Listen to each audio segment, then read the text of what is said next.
சொன்னீர்களே.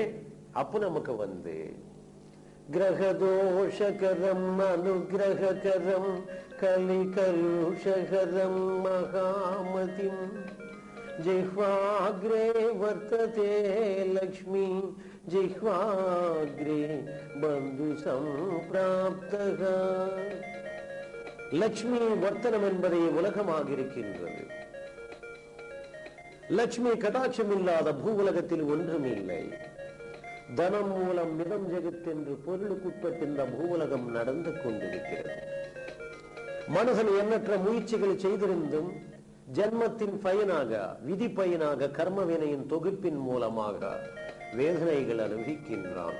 இதிலிருந்து வருவதற்குண்டாகின வழி என்பதுதான் மகான்களின் அருள்வாக்காக கருதப்படுகின்றது.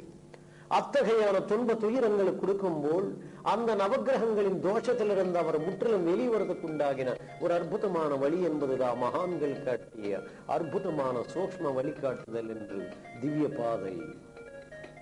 அந்த பாதை மூலமாக பகவான் ஸ்ரீ ராகவேந்திர சுவாமி, பகவான் ஷிரடி சாய்நாதர், ரமணர் போன்ற மகான்கள் இந்த பூவுலகத்தில் உதித்தார்கள்.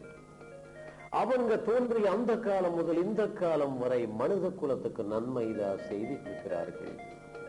காரணம் என்றால் மகான்கள் அருள்வாக்கு என்பது சாதாரண விஷயம் அல்ல.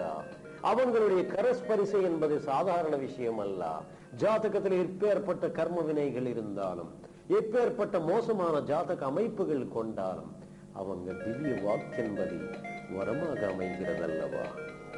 அந்த வரத்தை நாம் ஒரு சமயம் பெறும்போது அந்த அருள் வரங்கள் மூலமாக இந்த பூவுலகத்தில் உங்களுக்கு தேவையான தேவைகள் நீங்க பூர்த்தி செய்து கொண்டு சகல சம்பத்துகளுடன் சந்தோஷமாக வாழலாம் அல்லவா?